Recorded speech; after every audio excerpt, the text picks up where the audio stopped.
Salam, hər vaxtınız xeyir olsun. ABC Akademinin təqdim etdiyi sınaq toplusundan 11-ci sınağın izahına baxırıq. Birinci sual. Yaranan maddələr okean suyunda toplandıqda isti duru bulyon şəklinə düşmüşlər. Fikri hansı alimə məxsusdur? Əslində bu John Holday'nin fikridir. Həm o Parnin fikirlərini təsdiq eləyib. Yəni burada verilən varianta görə B variantı olacaq. Salmonella spor əmələ gətirməyən çöp şəkilli bakteriyadır. Düzgün cavabımız C. Üçüncü sual. Cədvəldə verilən ifadələrdən hansı yanlışdır? X-in ağciyəri var, daxili skeleti var, xarici skeleti yoxdur. Təbii ki, biri olanda digəri olmayacaq. X canlısı soyuqqanlı heyvan ola bilər. Ağciyərləri var, daxili skeleti varsa, məsələn, suda burada yaşayanlar olsun, sürünənlər olsun, ağciyər tənəffüs eləyir və soyuqqanlıdırlar. Bu doğrudur. Y canlısı növ sayına görə ən böyük tipin nümayəndəsi ola bilər. Deməli, Y-ə baxırıq, qəlsəməsi var. Daxili skeleti yoxdur, xarici skeleti var. O zaman gəlsimə tənəffüs edən, məsələn, xərçəng olsun. Xarici skeleti var. Ən böyük tip buğumayaqlar tipidir. Buğumayaqlara aid ola bilər.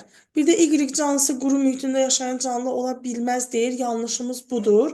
Çünki xərçəng kimilərdən Məryəm qurudu, quruda yaşayan nümayəndə idi. Z canlısının inkişafı düzünə yolla gedir. Gəlsəməsi var, daxili skeleti var, xarici skeleti yoxdur. Məsələn, balıq olsun. Onda diri bala doğan balıqları götürsək, məsələn, inkişafı düzünə gedə bilər. Dördüncü sual, sağlam insanda allel genlər cütünə malik ola bilər. Əgər allel genlər cütü görürəmsə, deməli 2N diploid xromosom dəslidir. Diploid olacaq zigot.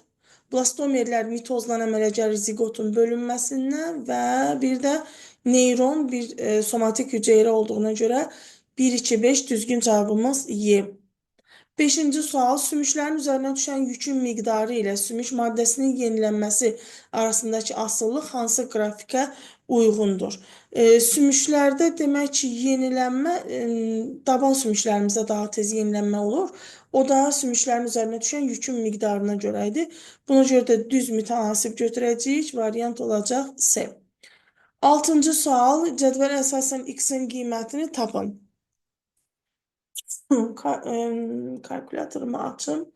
Deməli, zulanın tərkibində olan amin turşu radikallarının kütləsi 9180-dir.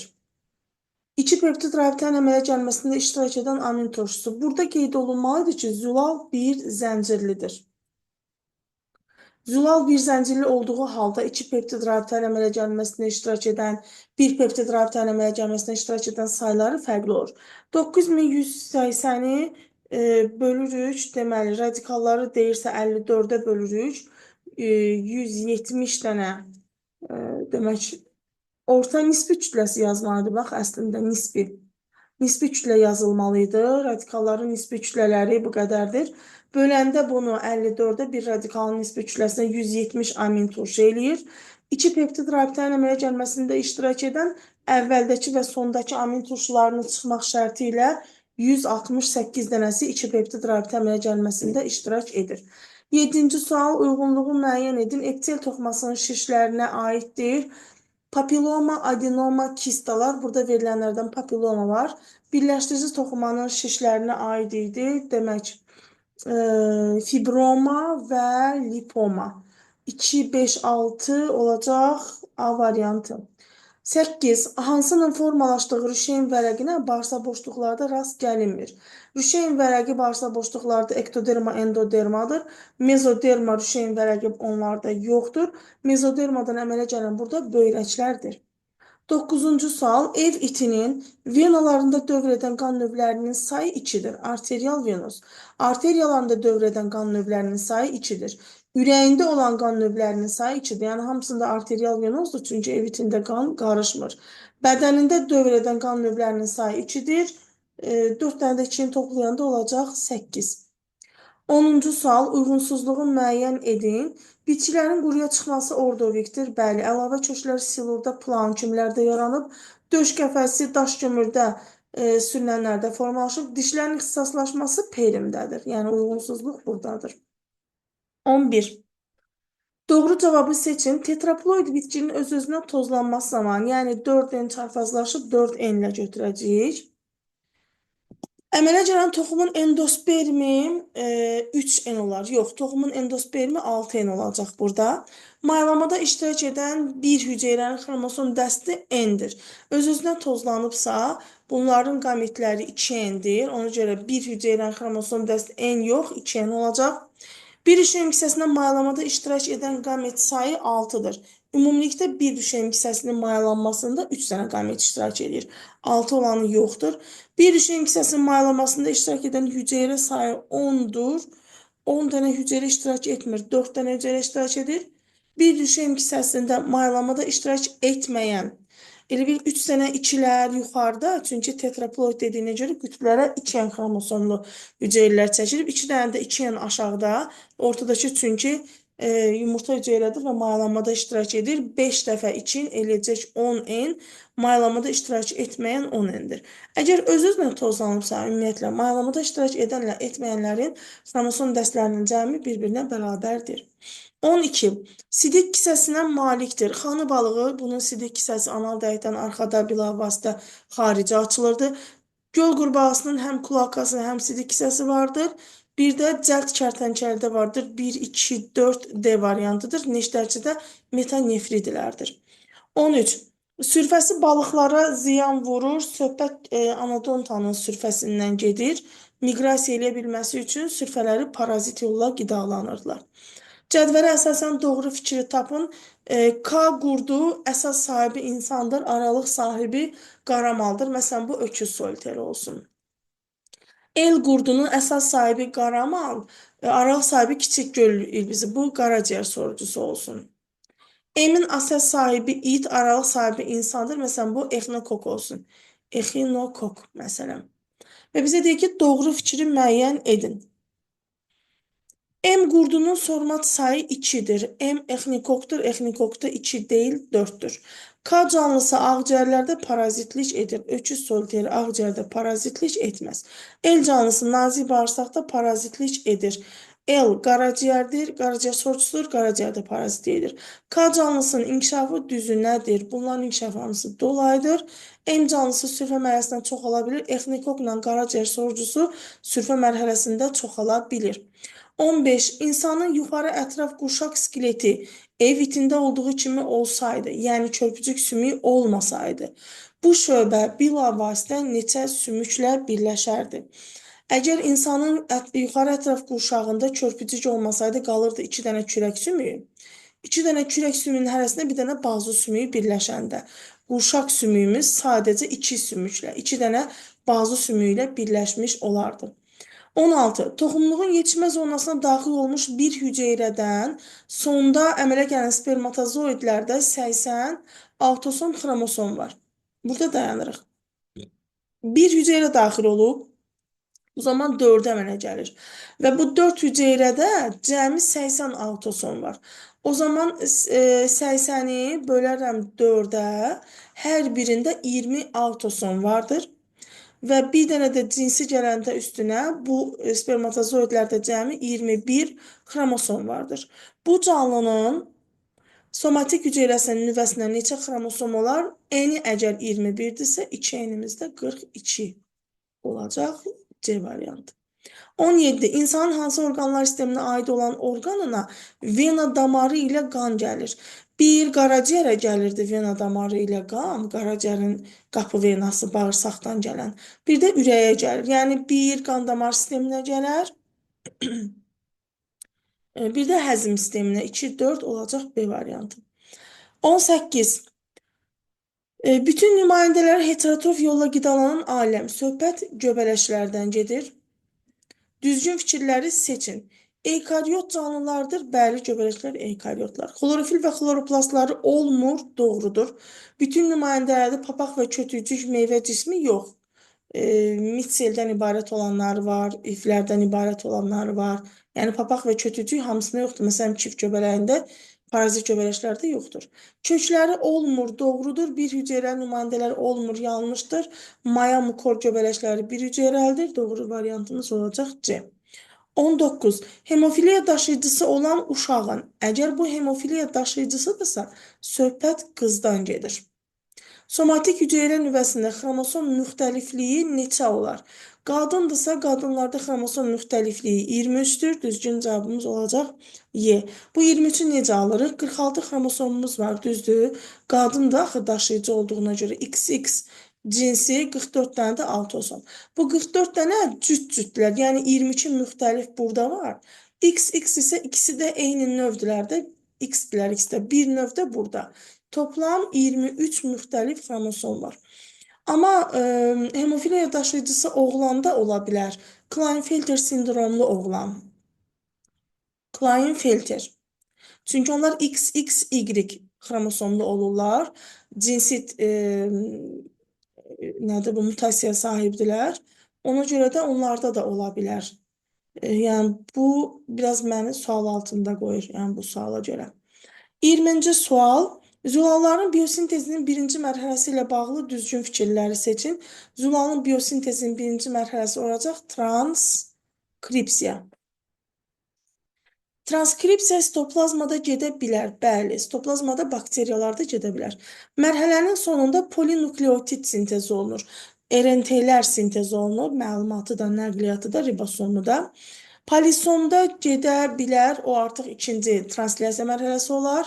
Prosesdə 4 yox, 5 növ nukleotit iştirak edir. Çünki həm DNT var, həm RNT var. İki membranlı orqanoiddə gedə bilər, bəli, mitoxondri və plastidlərin daxilində həm transkripsiya gedər, həm də translyasiya gedər. Prosesin sonunda polipeptid deyil, polinukleotit sintezi olunur. 1, 2, 5 düzgün cavab A. Növ sayına görə ən böyük tip, söhbət buğum ayaqlılar tipindən gedir. Orta xüsusiyyət sayıla bilər bütün nümayəndələri üçün. Bədəni baş, döş və qarıncıqdan ibarət olması ortaq olmaz, çünki həşəratlarda bədən 3 sərbəst hissədən ibarətdir. Yumurtadan sürfənin çıxması düzünə inkişaf hörümçəklərdə, xərçənglərdə düzünədir. Ağız aparatının gəvirici olması sorucu ağzı olanlarda var. Hamısı gəmirici deyirlər. Xitinləşmiş xarici skeletin olması bu ortaq ola bilər. Hamısında xitin skelet var. Qanın yalnız damarlarda hərəkət etməsi yox. Bunların hamısında açıq qan damar sistemi olur. 22. Çoxu hüceyrəli bir canlının əmələ gətirdiyi qametlər aşağıdakı kimidir. Bu qametlərdən başqa fərqli bir qamet əmələ gətirməyən canlı haqqında hansı fikirlər doğrudur? Krosingofer baş verməyib. Deməli, bir canlı 3 fərqli allelə görə 4 növ qamet əmələ gətirir. Onda burada qametlərin ilişikli olduğunu deyə bilərik. Baxırıq, deməli, böyük A ilə böyük B həmişə eyni yerdədirlər. Kiçik A ilə kiçik B də eyni qametlərdədirlər. O zaman böyük A və böyük B ilişikdir. Kiçik A, kiçik B ilişikdir. S genləri isə böyük S, kiçik S sərbəstlər. Çünki böyük S geni həm böyük A, böyük B ilə gəlir, həm də kiçik S geni böyük A, böyük B ilə gəlir. Buradan elə deyə bilərik ki, S genləri sərbəstdir.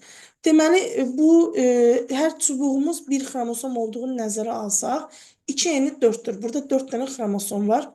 A və B genləri ilişiklidir. Bütün genlər fərqli xromosomlarda yerləşir deyə bilmədik, çünki burada ilişiklik var idi. O zaman düzgün cavabımız 1 və 2 olacaq. 23. Nəsil ağacında bəzi fərdlərin qan qrupları verilmişdir. Növlənmiş fərdlərdən hansının mütləq şəkildə ikinci qan qruplu olmasını müəyyən etməliyik.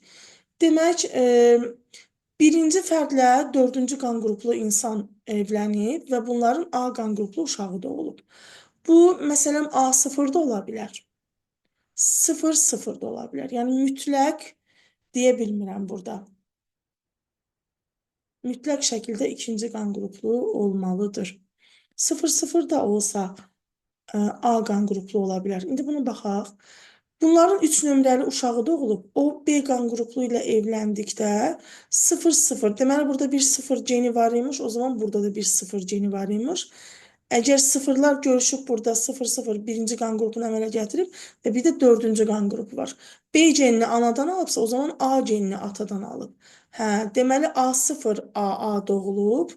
A0 məsələn burada AA ola bilər. Onda demək ki, niyə belə sildim? Burada İkinci qan qrupluymuş mütləq. Çünki 0-0 olsaydı bura B düşəcəkdi. Deməli, birinci fərdin qan qrupu mütləq ikinci qan qrupludur ki, 0 geni bura düşüb və A genləri də burada görüşüblər. Cavabımızın biri 1-dir. Digərinə baxırıq. B qan qrupu ilə ikinci fərd evlənib və bunlardan da yenə 0-0 alınıb. O zaman 0-0 qan qrupu alınıbsa, fərdlərin hər ikisində 0 alleli var imiş. Əgər B-ni anasından alıbsa, deməli A-nı atasından alıb ki, onun A qan qrupu görünüb. O zaman bu tərəfdən mütləq ikinci qan qrupludur. Yəni burada 2 idi, səhv eləməmsə 2. Digər fərdlərə baxdıqda mütləq nömrələnmiş fərdlərdən deyil, sadəcə A və 1 və 2 olacaq. 24. İrsi məlumatların ötürülməsi kimi bir çox bioloji proseslərin öyrənilməsi hansı səviyyədən başlanılır? Bu, molekulyar səviyyədir. Molekul şəklində olanlar öyrənilir. 25. İnsanın normal halda ürək siklinin ikinci fazasına sərf olunan zaman n olarsa, ikinci faza 0,3 saniyədir. Mədəciklərin sistolasıdır və bunu n kimi götürsək, onun ömrü hansı ifadə ilə müəyyən olunur? Ömrü dediyimiz 0,8 saniyədir, çünki normal halda deyir. Bir ürək siklinə sərf olunan müddəti götürəcəyik.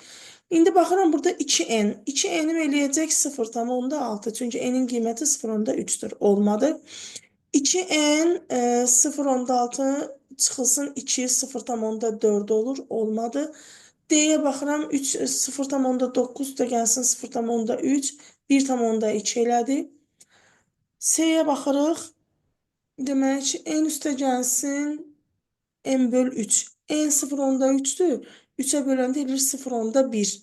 Yəni 0,3 üstə gəlsin 0,1, elir 0,4. Vurulsun 2, hə, 0,8 bu eləyir. 26. Başlanğıc sayı 4 olan bakteriya 1 saat ərzində maksimum sürətlə, yəni 20 dəqiqədən bir bölünür. Deməli, 4 bakteri 1 saata bölünübsə, sonda alınan bakteriyaların sayı 4 bakteriya vurulsun 2 üstü 3 qədər. Çünki 1 saatın içində 3 dənə 20 dəqiqə var. 2 üstü 3 8, 4 dəfə 8-in 32. İkinci bölünməyə məruz qalan bakteriyaların sayından 4 bakteriya bir dəfə bölünəndə 8-ni əmələ gətirir. İkinci dəfə bölünəndə 16-sını əmələ gətirir. 16 dənə burada əmələ gələndir. 8 dənə isə bölünməyə məruz qalan bakteriyadır. 32-ni böləndə 8-ə eləyəcək 4 dəfə çoxdur. 27. Yanlış fikri göstərin. Qalxana bənzər vəzin hiperfunksiyası, yəni normadan artıq hormon ifraz edilməsi nəticəsində meydana çıxan xəstəlik zamanı. Bu ola bilər bazidov xəstəlik. Ürək döyüntülərinin sayı artır, bəli. Maddələr mübadiləsi güclənir, deyir, xəstə çox yesə də arıqlayır, qan təzyiqi qalxır, göz bəbəyi daralır, bərəlir.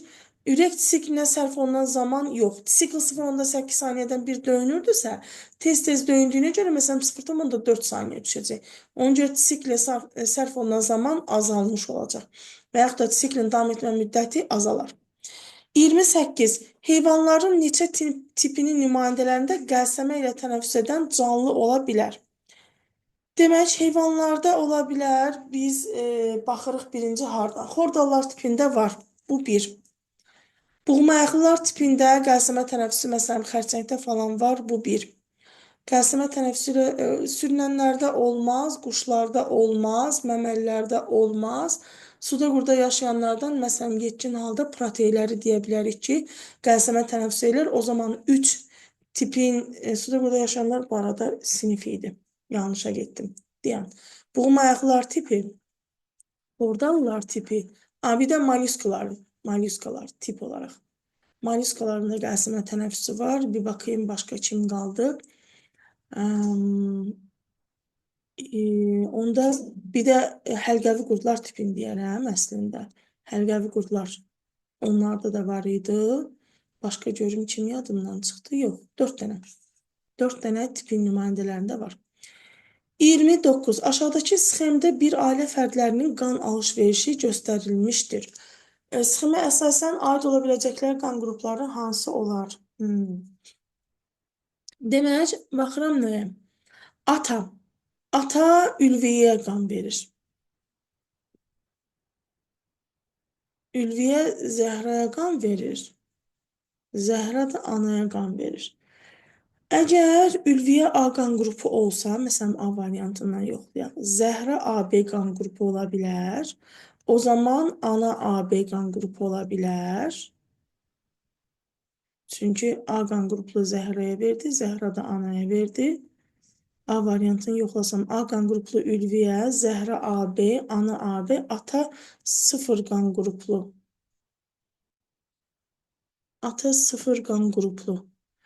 Ata sıfırdırsa birinci qan qrupu ikinciyə qan verir. İkinci qan qrupu dördə qan verir. Dördüncü qan qrupu da dördə qan verir. Ana və Zəhra eyni qan qrupludur. Məsələn, A uyğun gəldi. B-yə baxıram. Bunu sileyim. B-yə baxıram. Ülviyə B qan qruplu olarsa, Zəhra AB qan qruplu olar. Zəhra 0 qan qruplu olmaz. Çünki məsələn, B variantı uyğun gəlmədi. B qan qruplu 0 qan qrupluya qan verməz. Olmadı.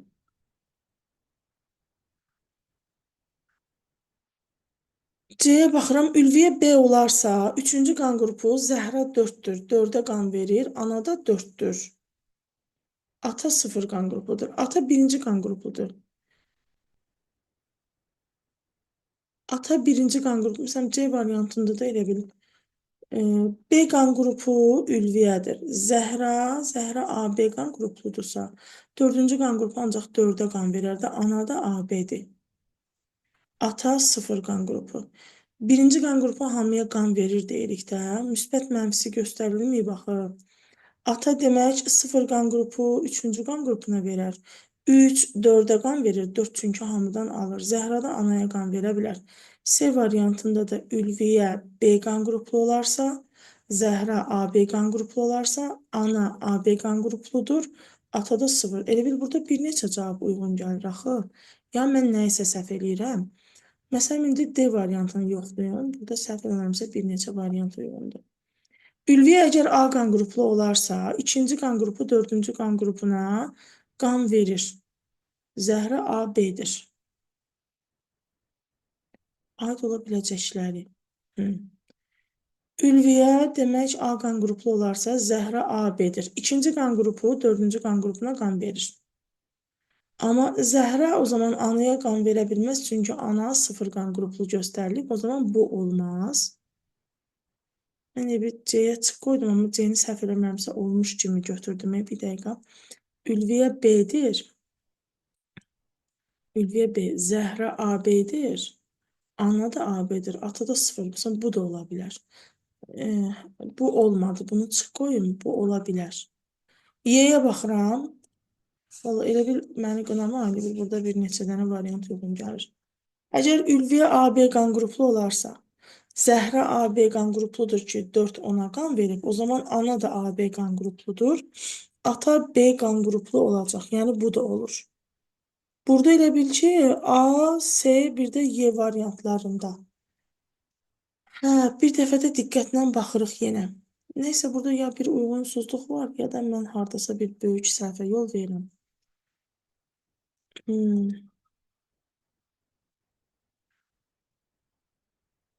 Məsələn, Ülviyəni verib A qan qrupu.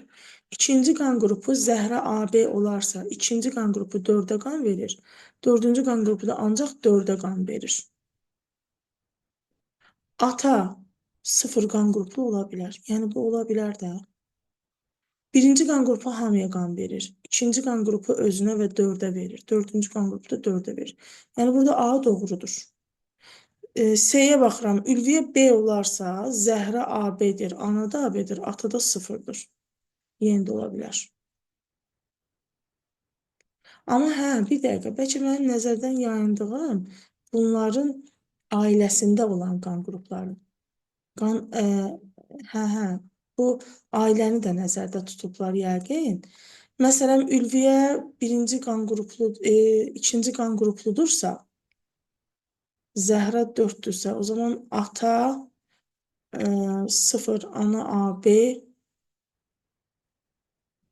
Hə, belə bir uşağın da olma ehtimalı yoxdur. Onda elə Y variantı olacaq. Ülviyə AB-dir. Çünki bu ailədə A və B qan qrupları var. Sıfırın doğulma ehtimalı yoxdur və ya da bunlardan sıfırın alınma ehtimalı yoxdur. Hə, tutdum. Məsələn, qəşəng sual.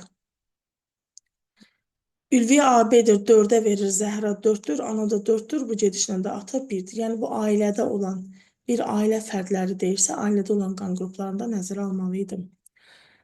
30. Şəkildə meyoz bölünməyə aid olan fazalar göstərilir. Bunlardan hansı ikinci meyoza aiddir?